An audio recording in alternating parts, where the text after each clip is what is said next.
Good evening and welcome to the 6th Annual Unified State of the District Address. My name is Dennis Weiser. I'm the current President of the Board of Education of the Racine Unified School District. And I want to thank you for attending this important event this evening. We are very fortunate to be holding this event in a very, very special place.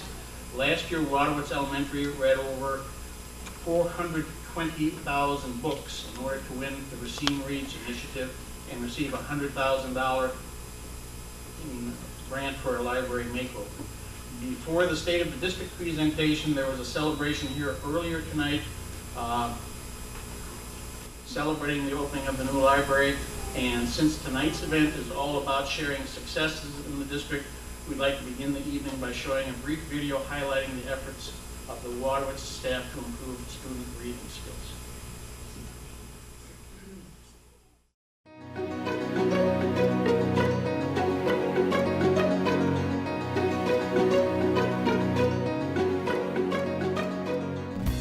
Literacy is the foundation of all learning, and to be successful in life, they need to be readers.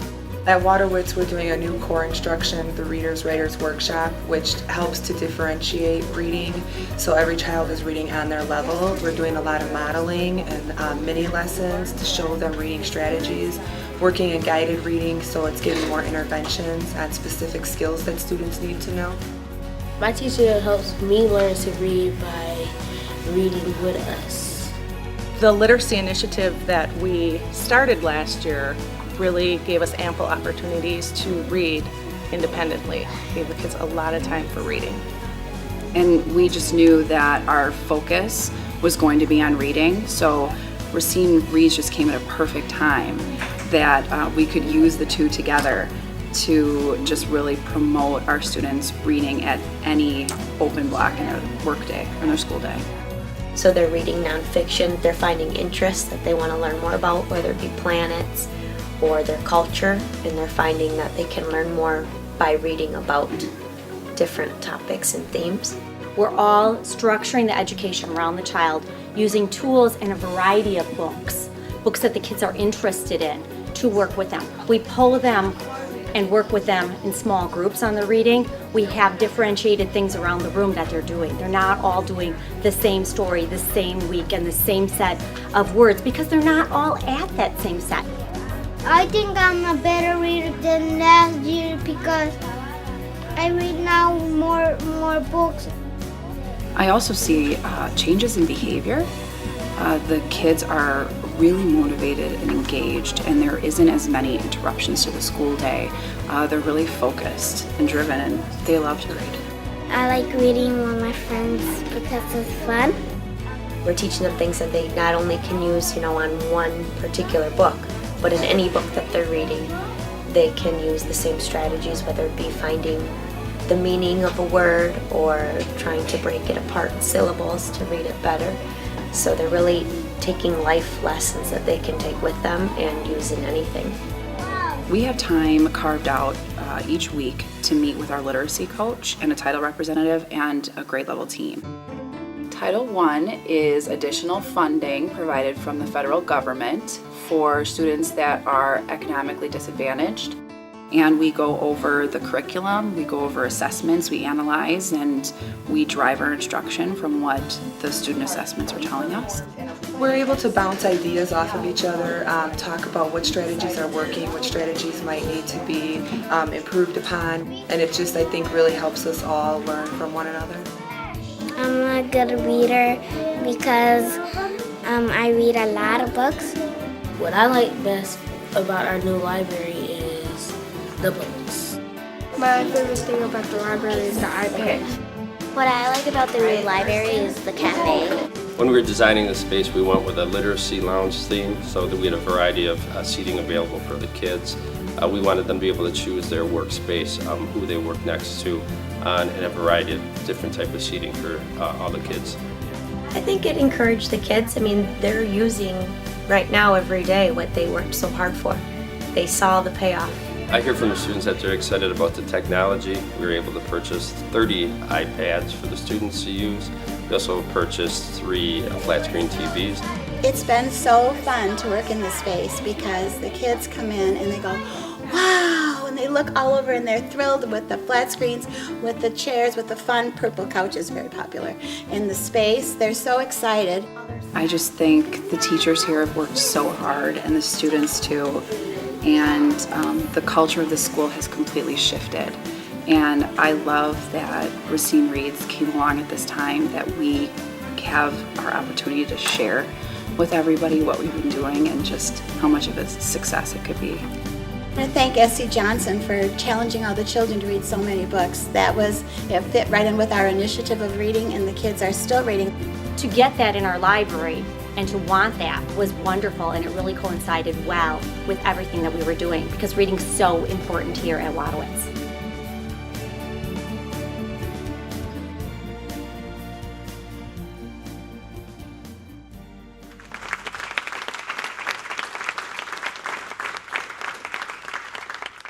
As you can see, Waterworks is a great example of some of the tremendous work being done by unified educators and students.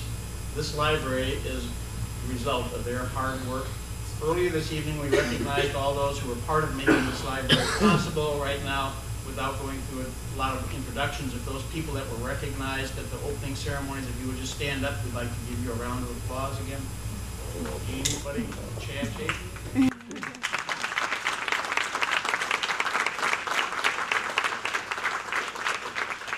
On behalf of the entire Unified School District and the entire Racine community, we really want to thank you for the work you put in with this that benefited the district in just a variety of ways.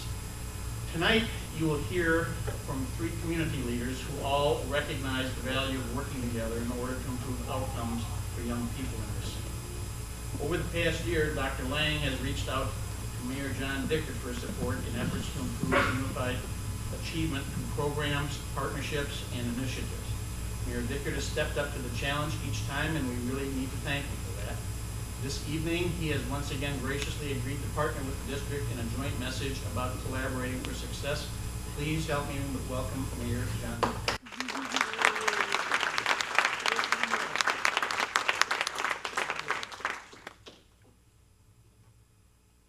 Well, Chad, everybody, congratulations. You know, this was it's really my pleasure and my honor to be there that day and to see all those screaming kids not screaming at me. Where's Taylor? Where did I see him? Is he still here? Where's the young man that I talked to earlier? Is he still in this place? Taylor, stand up. Come on over here, buddy. Come on over here. This man read what? How many books? 650? Yeah.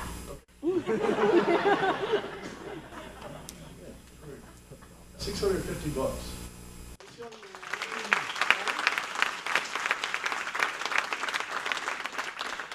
This young man in one reading time in school read more books than I've read in my life. What? You think I'm kidding? But you know, the thing is, Johnson Family Company, you know, you see it on their ads, right? We're a family company. This is a family city. That's what we're all about. This is just synonymous to me with what we do and what we're all about. You know, they came to the table and said, we want to do something, we call them bags. Big, hairy, audacious goals. Monkey knows this. We talk about it all the time. We got to do something that's just totally out of this world. But more importantly, we not only did it, we did it times 1.8. We almost doubled the amount of books that we read. And when I go around, you know, I get to tell everybody we're the best tasting water in the country. Now I say, how many books did you read?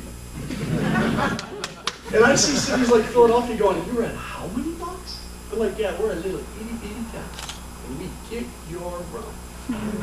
But we did something spectacular because we're a family. That's what we're all about. You know, when we talk about it, we're also a family because the teachers and the staff are part of that family. And I don't ever want anyone to forget about that. You know, especially because my wife's a teacher and she never lets me forget it. But the other part is because that's what is here. You saw it in the teachers today. You saw it in their hearts. You saw it in their minds. You saw it in their eyes. That this is important to them.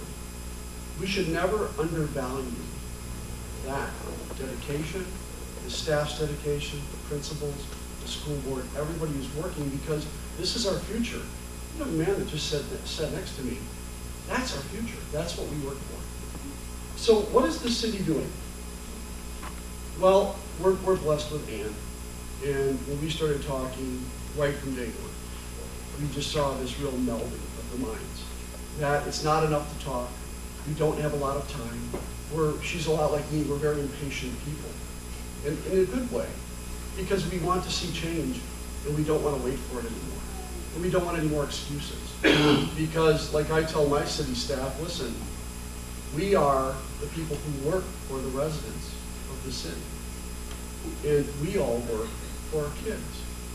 So we've decided as a city, I had the honor, and I got to tell you, it's an honor, because it's not a thing that anybody should be excited about except me, but I was able to read to 63 classes. And I'll tell you, every day, every class, I learned something. These kids were amazing. They were absolutely amazing. We read together, we had fun together, we talked. They told me about their dreams, and I thought to myself, you know what? Isn't it our job to make that come true? Make those dreams come true? That's what it's all about. So we worked with S.C. Johnson Wax and Racine Reads program, Racine Unified, everybody that played along. We worked with Learning Encounters. John Wagner and Mike Harris and the gang and all those people, all those businesses out there that donated so we could put some microscopes in classes for kids to learn, find out what was going on at the microscopic level, to teach them something. We did this because it was important. It was for our kids. The city, we just came out with a no texting policy because when I went to speak over at Park High School to kids and gave a pretty rough but honest opinion as to why they shouldn't be texting, and they saw a video that allowed them to actually be quiet, probably for the first time in a long, long time, get a pin drop in that room as they watched that video of kids dying while they're texting. It was a horrible thing to think about, but we had to get it in their heads that this is not a joke, because they're important to us, and we want them to be around for our future. So don't do this. It'll wait. It all can wait. And now, after zones. You know, one of the things that we talked about when I talked with our new chief is I said, Chief, what's the deal? And he said, Mayor, the majority of the problems that we're having with kids are right after school. And I said, why? And he said, well, juvenile violence and crime is up 4 times norm after school. 54% of the kids in the city of Racine do not know what to do after school, and actually say in a survey that they do much of nothing. So we said, well, we've got to help. We've got to do something about this. We've got to help. So we went out and we studied what was going on and what worked. And we came back with after zones. Because if we can take a kid and keep them involved in school or studying or something that works for them so that they're not getting in trouble, not only do we help our community, we help our citizens, but most importantly, we help our kids. So we're going to continue to do these things because the reality is this works for all of us. It works for our neighborhoods, it works for our families, and it works for our kids. And if there's anything that I think about as we think about legacy, and everybody says, you know, what's the legacy? I said, it's not a name on something. Really, that's pretty boring. It's not a building or a statue. It's nothing like that. It's what those kids remember when they grow up and what we remember as we grow up, that this is a great community with great people.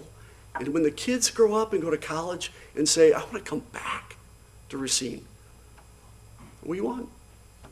So let's do that. Let's do that together. Thank you.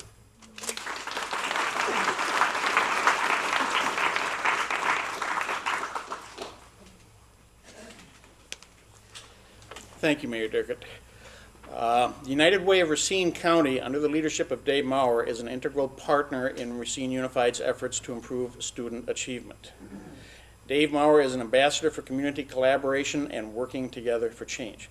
We are grateful for his partnership and his commitment to our students and the entire Racine community. Please welcome Dave Maurer.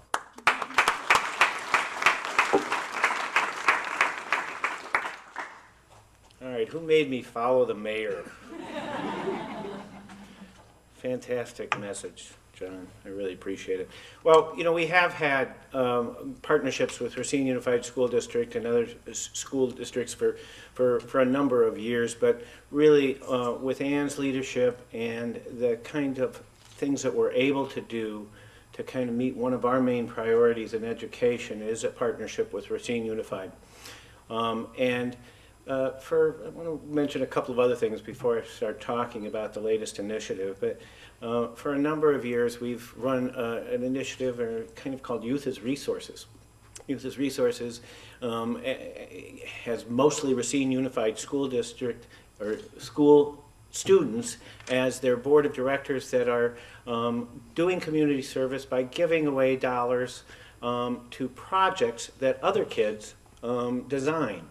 And it's kind of a quiet little program that's been very effective for a number of years. And I bring that up because Jessica Safransky, who is our education specialist and is our coordinator for Schools of Hope, actually started off as a YAR kid giving away money. And so it's kind of a special relationship now that's grown into a major initiative that we've just launched today here at Waterworks that I want to talk a little bit about. But before that, the education of our children is paramount, not to just Racine Unified School District, but it's important to United Way as much as any other thing that we do. And for a number of years, one of our priorities has been to try to prepare kids for adulthood, to get kids school ready in early childhood programs, and then help with as much as we can with the non-academic types of things that make kids strong. And so over $1 million a year of United Way's investments go to kids programs, because one of the stats that John brought up in terms of his study about Racine after zones comes from the Search Institute. We know if young people are involved 3 hours or more a week in productive activities, they do better in all parts of life. And so Racine Unified has cooperated with us for years in running the Search Institute survey, and the more assets a kids have, the better they're going to do in school. Other thing I want to mention is that Racine Reads has been incredibly inspirational, not to just us, but I think the community at large and then beyond the community. And SC Johnson, anything that United Way does, we wouldn't be able to do it without the incredible support that we get from SC Johnson and its employees and its corporation, not just through incredible contributions. They just finished their campaign, they exceeded their goal. And that provides more than a third of what we are able to invest each year. It's a fantastic effort. But the time and expertise that we get from volunteers through SC Johnson and the business community really make us effective in what we're doing. So, Schools of Hope. The Schools of Hope initiative is, unfortunately, we've got kind of a little statistic that it's kind of a negative. It's 1 out of 3 of our third graders aren't reading at a proficient level right now in Racine Unified. We wanted to do something about that, inspired by Racine Reads and other communities that have been able to address that. And part of the Live United brand is not just the giving, but it's the volunteering and the advocating. And the volunteer engagement, we thought we could do something about. Schools of Hope model started in Madison some years ago and has been emulated by other communities across the country, often led by United Way. This is a partnership that Ann Laing and the school district are leading with us and the business community, so we've got those 3 prongs.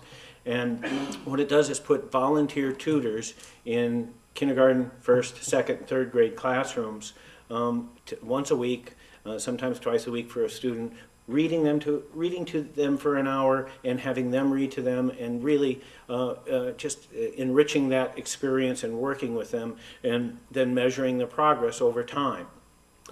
It's a model we know works, and we've got to commend Chad and I'm drawing a blank on our principal at Olympia Brown, but Joan. Thank you, Joan at Olympia Brown, for being the first 2 schools to launch this, and we launched it this morning. I think we had 40 volunteers and 40 kids, or more or less, that and all went smoothly. Nobody got hurt. Everybody showed up, and it was a success. And so 2 years from now or 3 years from now, we will not be saying 1 out of 3 third graders can't read at proficiency. We'll have that down by, we haven't set the big goal. Our leadership council has let to do that, but I'd like to say it will be 1 in 6. You know, or so that we're not going to get everyone overnight, but it's a long-term commitment. And that's one of the things that United Way has been successful in doing, is making long-term commitments for issues that are not overnight overnight solutions, and most big problems aren't. We're absolutely committed to this partnership, and all of you have a chance to be tutors. I think Jessica's got flyers. If they're not already distributed, they're at the front. Okay, get a flyer. You can register for the spring semester's informational sessions on our website now. And we are very proud of that initiative and all of our partnerships with Racine Unified School District. I want to thank Jim Berry, too, for being our business partner in the Leadership Council for Schools of Hope. I've been talking most of the day. This is our campaign season, so I have to remember not to ask for money at the end of this particular speech. But I would remind you that probably at your workplace you may get a pledge form. We want you to volunteer. We want you to advocate for causes you believe in. And if you're helping your neighbor down the street, helping build a house, helping in your school system, you're living united. Thanks very much.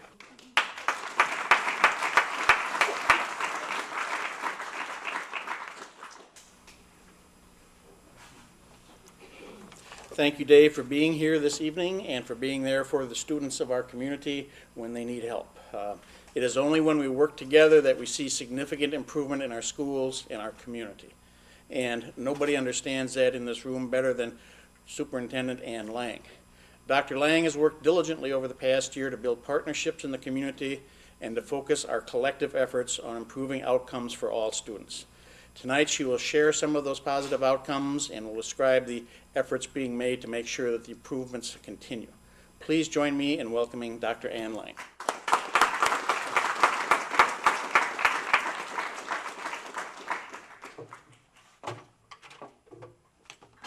A year ago, I invited the community in to help us in the school district, to help us collaborate, to help kids to succeed.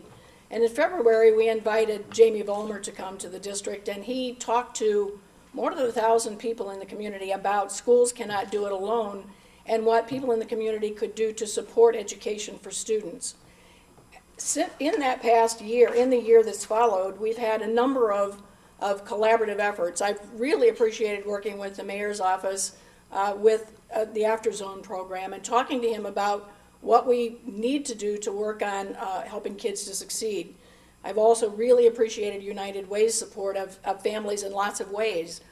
Dave talked about some of the ways that they provide support for kids in school, but they also provide a lot of support for families, and our families need help outside of school. They need help with finances, they need help with housing, they need help with child care, they need help with knowing how to support their kids in school, and United Way does a lot of those things. Racine Reads was huge, and I'm not going to talk a lot about Racine Reads because you've already heard a lot about it, but it was huge for the entire community, not just Racine Unified students, but students in all schools across the community. Teachers across every school picked up the challenge and met that challenge and got their kids to read a lot more than kids ever have in the past. And all of these things have contributed a great deal to the community in general and the family in the community that Mayor Dickert talks about. The After Zones program is one that is a collaborative effort between the mayor's office and Racine Unified School District. It targets the middle school kids. Middle school kids often get left out, and I've said in the past that elementary kids get attention because they're cute. High school kids get attention because they're involved in athletics and music and all kinds of things. But middle school kids don't get much attention paid to them. They're a little difficult to understand at times because they are quite different in terms of their developmental levels. But we have to focus on those middle school kids, and that's what the After Zone program does. It engages them after school in academic programs, cultural programs, and at various locations around the community.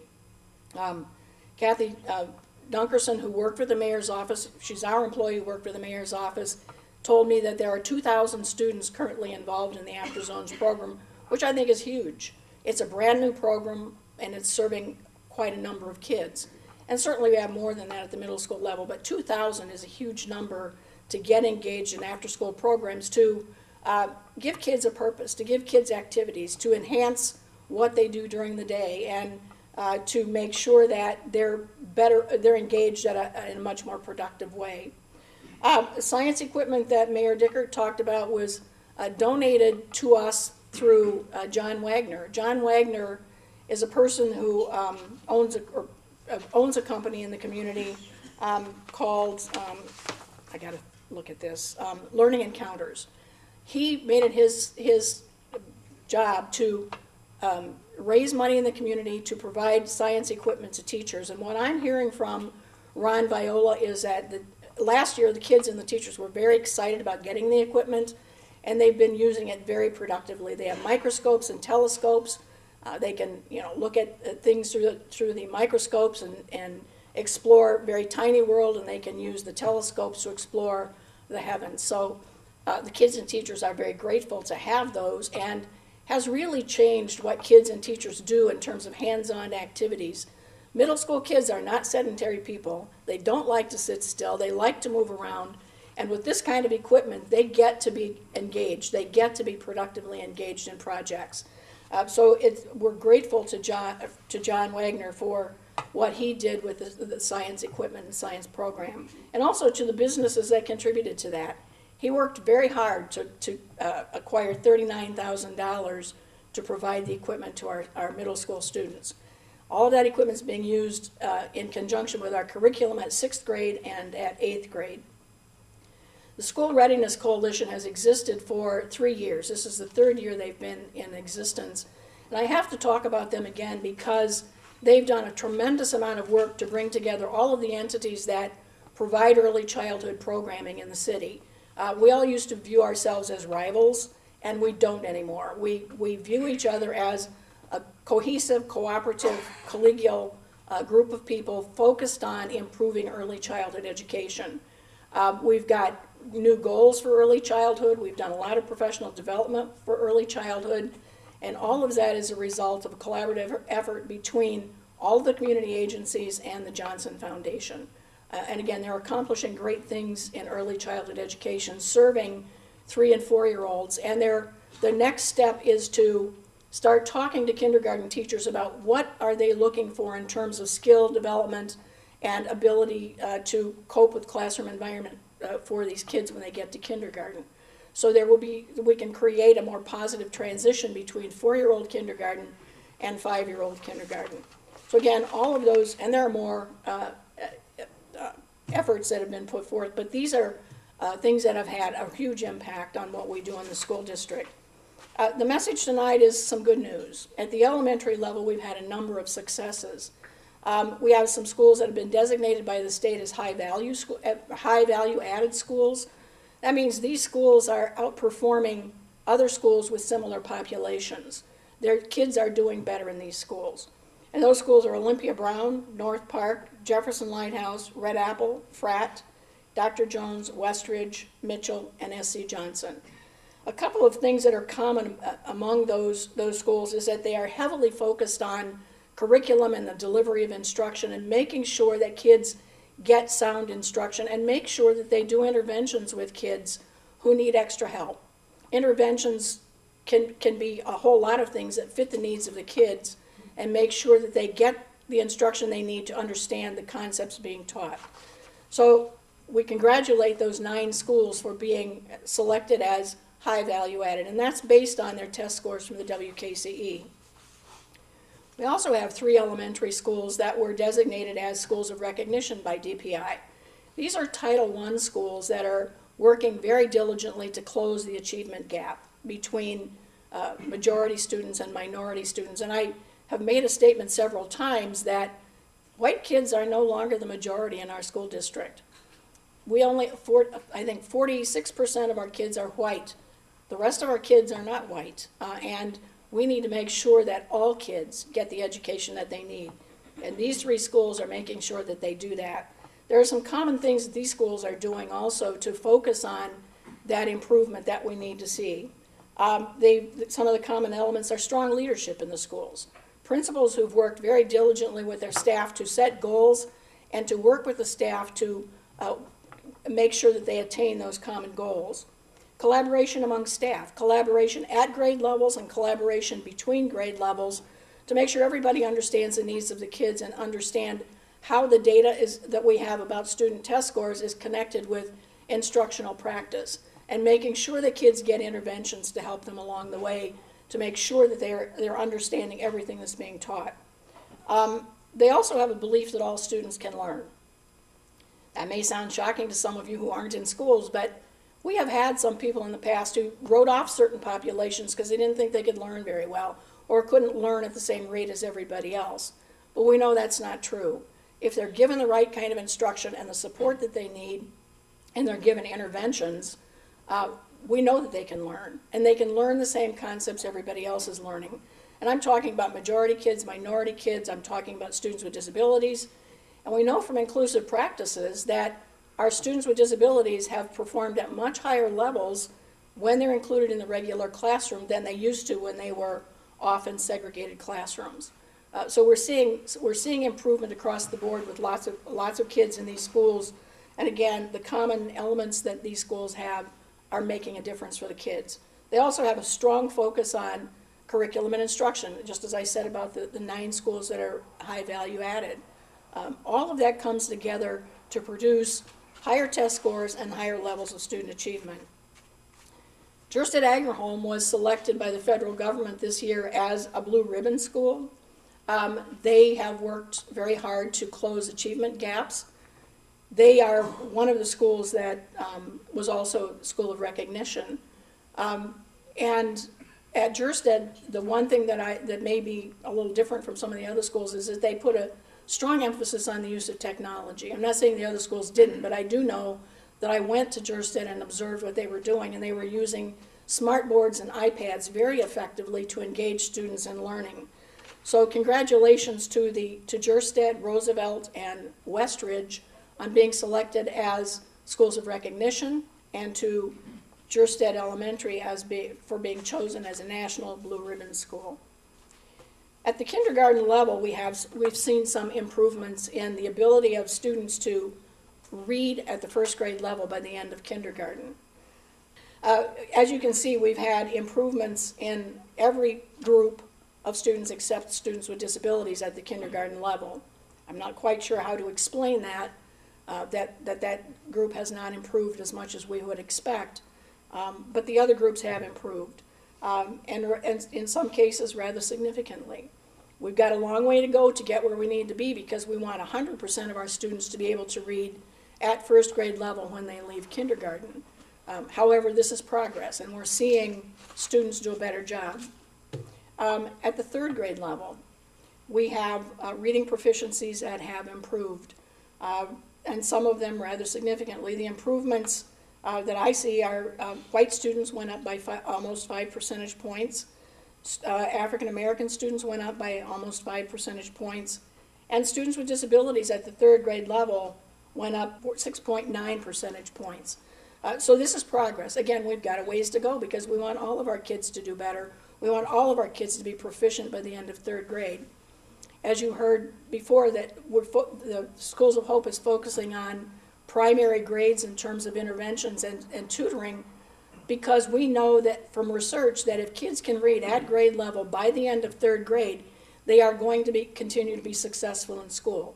If they're reading at kindergarten, first or second grade levels by the end of third grade, they're going to continue to struggle, and research has told us that. So we're putting a big emphasis on primary grades, especially K through 3, so that we can ensure that kids will be reading at grade level and be successful beyond that point. Another area of success is at the 9th grade level. We have more students taking algebra and obtaining grades of A and B. The biggest change we saw in all of the groups was with African American students. They're certainly well below where they ought to be, and we certainly have to do more to reduce the achievement gap at all levels for African American students and Hispanic students. But there is progress. In this group, the only group that didn't increase was limited English proficiency students. Everybody else had an increase in their scores, and again, a significant difference for the African American students. Also at the secondary level, we had an improvement in writing scores, with all students improving significantly. African American students improved the most, Hispanic students improved a great deal, and students with disabilities almost doubled their performance level in the area of writing. And again, we've made improvements, we're seeing change, we've got a ways to go, but we see the change that's beginning, and we can continue that with diligence and hard work. And I know that our teachers and our principals are up to the task of improving what we do with kids so that we can continue this progress. Secondary successes also include ACT test participation. We've been working on this for a while, and I know that Dr. Cager has been working with the high schools rather diligently to improve this score along with a number of other things. And we have seen some change in that. Not huge changes in some cases. Hispanic students, we saw a considerable amount of change. But change in a positive way is always good. And again, we certainly can improve on where we are, but we've started with some significant change and progress. We're really happy this year to say that we have 3 schools with IB programs. We have Jefferson Lighthouse that has an IB program, and it's running very well at Jefferson. In fact, Jefferson improved their test scores for last year in a significant way. They were already high performing, but they improved even more than what they had in the past. McKinley is an IB program. So now we have Jefferson Lighthouse able to feed into McKinley with IB programming, so kids get a continuation of that. And then Case High School has the IB diploma program. And we're exploring the possibility of looking at extending the middle years program from middle school into the 9th and 10th grades. Not quite sure where that's going to go, but I know Mr. Eben is looking at that. And if we had an elementary, a middle school, and a high school where kids could feed from one to the next with IB programs, it would be a considerable innovation that Racine would have. And we might be able to expand it even beyond that. But at this point, we have 3 schools that are working very well with the IB program. And we're only one of 3 in the entire state of Wisconsin that have a progression from elementary to middle school to high school. So I think we ought to be very proud of the fact that we do have that program. And it's for all kids. Sometimes people think IB is a rarefied program just for gifted kids, and it's not. The intention of that program, as stated for the length of the time that it's existed since 1968, has been it's a program for all kids and it's a thinking curriculum. And these 3 schools are showing us that that is true. We have some continuing concerns. As I said, we've begun to see, after the numbers of years that we've had the North Star as our vision, and we've been working on ways to support the kids getting through the benchmarks on the trajectory for the North Star, we're seeing progress. For the first time in a long time, I can stand here and say that kids are doing better, and that with the instruction they're getting now, we can continue that progression. High school completion rate is certainly well below where it ought to be. As you can see, for all students, we have 68% of our kids graduating. At the state level, the percentage is 87%. We have a lot of work to do to get kids through high school and get kids through high school so that they can be productive citizens once they leave. We have an improvement in some areas, and we have a lot of work to do in other areas in terms of subgroups of kids. But we have to make sure that we continue working on the North Star, working on instructional practices that we know will result in kids being successful and graduating from high school. We can't afford to keep a graduation rate of 68%. It just isn't going to work if we want kids in this community to be successful in jobs, successful in college, successful in 2-year programs after high school. We've just got to do a better job, and we can do that. I have confidence that we can get there. Suspensions, that's another area of concern, especially for African American students and students with disabilities. It's way too high. Even the 12.2% for all students is too high. This year, for some reason, we don't have data available for white students. I'm not quite sure why that's true, but you can see that last year they were the lowest in terms of numbers of, or percentages of suspensions. So we have to work on making sure that these kids get what they need in terms of support so that they can function better in our schools, so that they can stay in school. If they're not in school, they're not going to learn. If they're sitting at home or sitting out on a curb someplace or sitting, someplace where they shouldn't be, they're not going to learn what the teachers are teaching. So we've got to make sure that all of our kids are in school. And that doesn't mean we overlook misbehaviors, but that means that we only suspend kids for very serious behaviors and make sure that we support kids through counseling, support kids through teacher interventions, through relationships between teachers and kids. And I'm talking about appropriate professional relationships between teachers and kids and principals and kids. Because again, if they're not in school, they're not going to learn. We have expulsion rates that are higher than what they ought to be, especially for African American students. We've got to make sure that we reduce that. The same way I just talked about with suspensions, we have to make sure they're successful and that we give them the tools to be successful. We know that they can learn, but we have to keep them in school so that they can learn. Again, sitting on the curb, sitting someplace where they're not supposed to be, or sitting at home in front of a TV isn't going to do it. So we have to make sure that our environment is appropriate for these kids and that we keep them where they need to be, and that is in a classroom.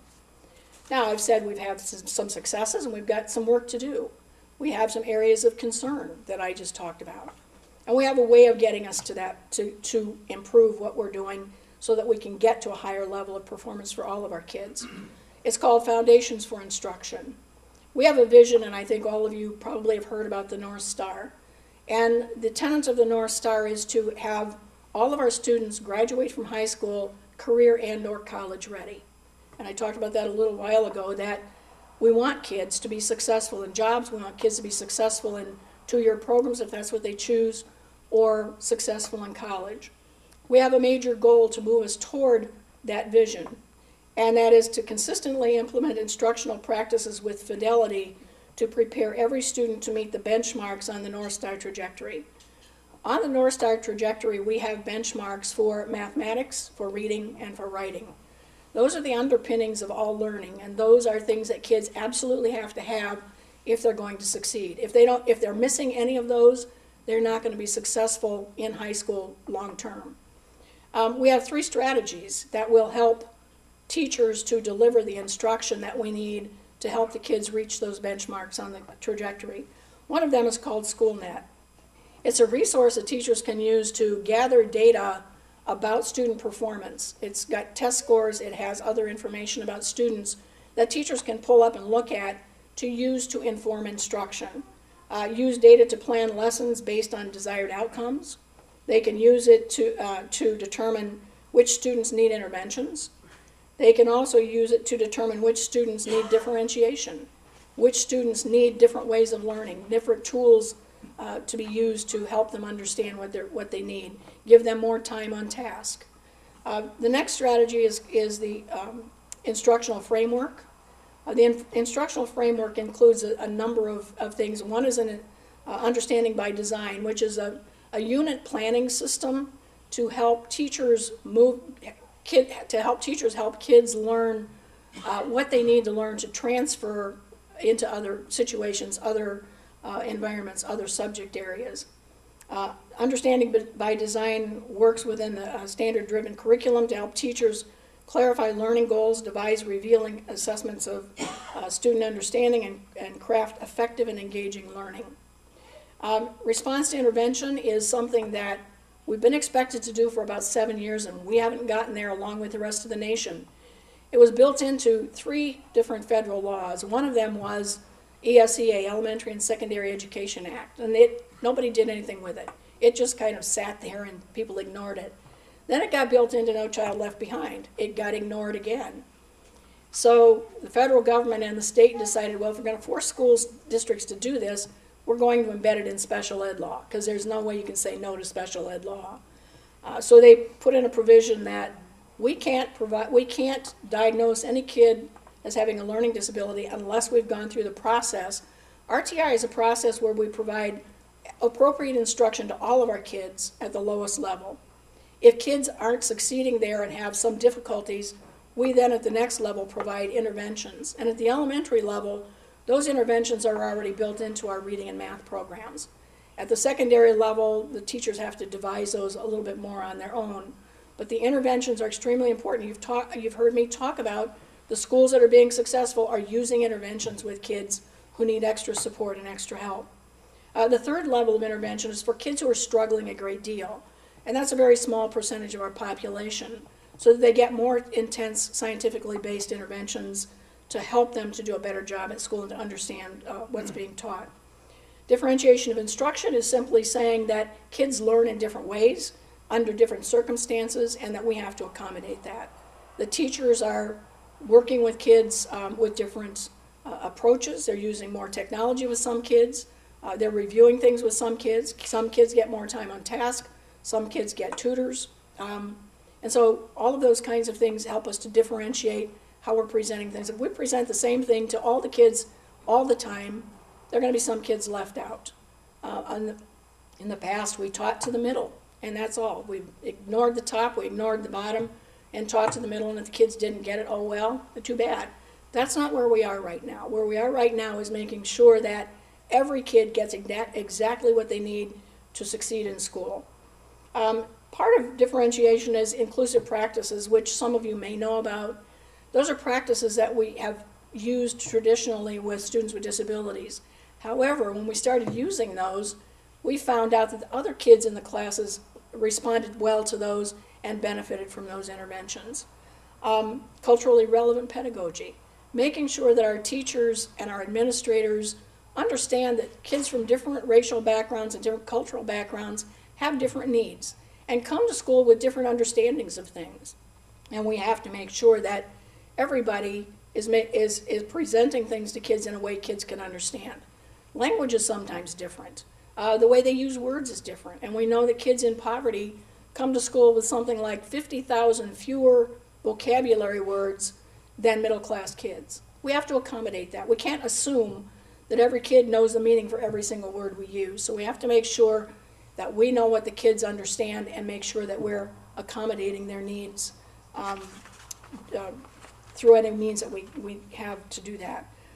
So again, foundations of instruction is what we're going to be using for the next several years in order to support the North Star and in order to support kids and have them learn so that they can transfer that knowledge to other areas. So I appreciate your being here and thank you very much.